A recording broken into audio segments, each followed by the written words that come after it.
All right, so it's about 11 p.m. on Thursday, July 3rd. Um, Today was a bad day. And today was a bad day for tens of millions of Americans who are the poorest and the neediest among us.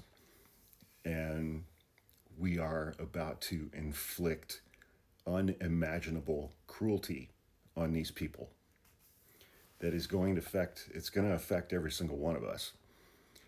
And anybody who has followed me for any period of time knows that I frequently reference an article from 2018 from Atlantic writer Adam Serwer, Serwer.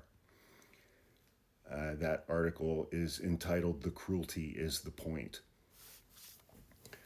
and that eventually became a book.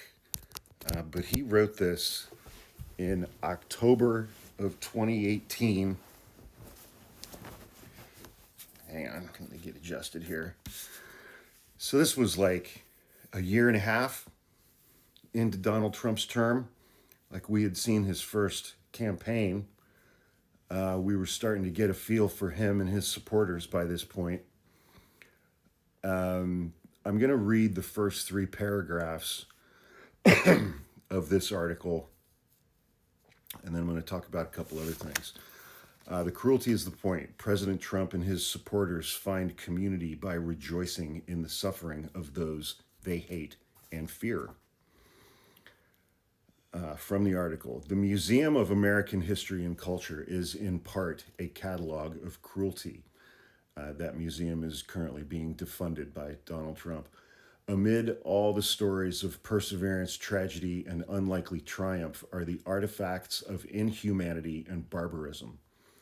The child-size slave shackles, the bright red robes of the wizards of the Ku Klux Klan, the recordings of civil rights protesters being brutalized by police. The artifacts that persist in my memory, the way a bright flash does when you close your eyes, are the photographs of lynchings.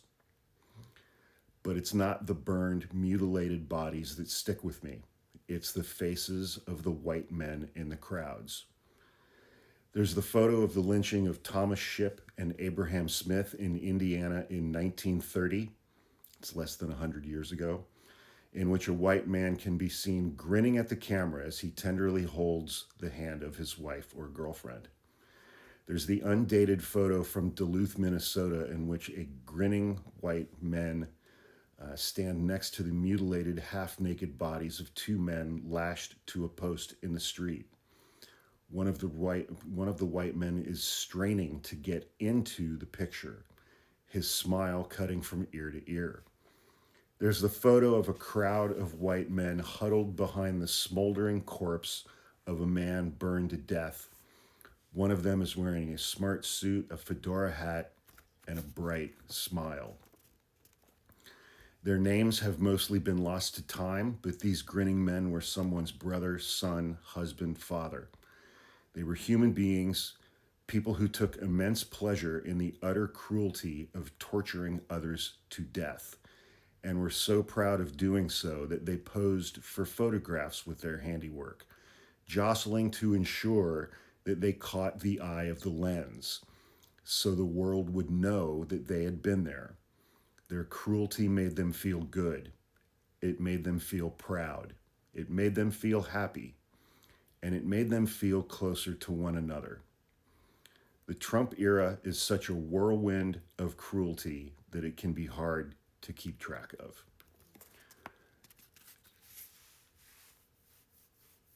Think of that in the context of the last 5 months and the TikToks that we see every day on this app from Trump supporters, in interviews from people like Stephen Miller and Marco Rubio and Pam Bondi and Kristi Noem and Tom Homan. Again, this article is from October of 2018. Listen to this next part. This week alone, the news broke that the Trump administration was seeking to ethnically cleanse almost 200,000 American children of immigrants whose temporary protected status had been revoked by the immigration, that the Department of Homeland Security had lied about creating a database of children that would make it possible to unite them with the families the Trump administration had arbitrarily destroyed, that the White House was considering a blanket ban on visas for Chinese students, and that it would deny visas to same-sex partners of foreign officials. Does that sound familiar? The cruelty of the Trump administration's policies, the ritual, rhetorical flaying of his targets before his supporters are intimately connected. We can hear the spectacle of cruel laughter throughout the Trump era. There were the Border Patrol agents cracking up at the crying immigrant children separated from their families, and the Trump advisor who delighted white supremacists when he mocked a child with Down syndrome who was separated from her mother. There were the police who laughed uproariously when the president encouraged them to abuse suspects, and the Fox News hosts mocking a survivor of the Pulse nightclub massacre and in the process inundating that person with threats. There was the president mocking Puerto Rican accents shortly after thousands were killed and tens of thousands were displaced by Hurricane Maria.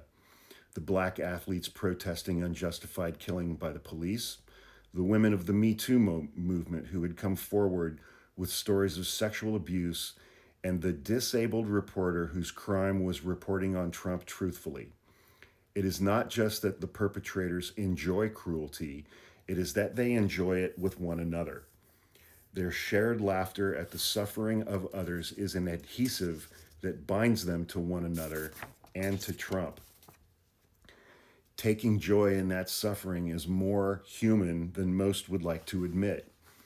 Somewhere on the wide spectrum between adolescent teasing and the smiling white men in the lynching photographs are the Trump supporters whose community is built by rejoicing in the anguish of those they see as unlike them, who have found in their shared cruelty an answer to the loneliness and atomization of modern life. The laughter undergirds the daily spectacle of insincerity as the president and his aides pledge fealty to bedrock democratic principles they have no intention of respecting. The president who demanded the execution of 5 Black and Latino teenagers for a crime they didn't commit. A political movement that elected a president who wanted to ban immigration by adherents of an entire religion, who encourages police to brutalize suspects, and who has destroyed thousands of immigrant families for violations of the law less serious than those of which he and his coterie stand accused, now laments the state of due process. This isn't incoherent. It reflects a clear principle. Only the president and his allies, his supporters, and their anointed are entitled to the rights and protections of the law and, if necessary, immunity from it. The rest of us are entitled only to cruelty by their whim. This is how the powerful have kept the powerless divided and in their place and enriched themselves in the process. Trump's only true skill is the con. His only fundamental belief is that the United States is the birthright of straight white Christian men, and his only real authentic pleasure is in cruelty. It is that cruelty and the delight it brings them that binds his most ardent supporters to him.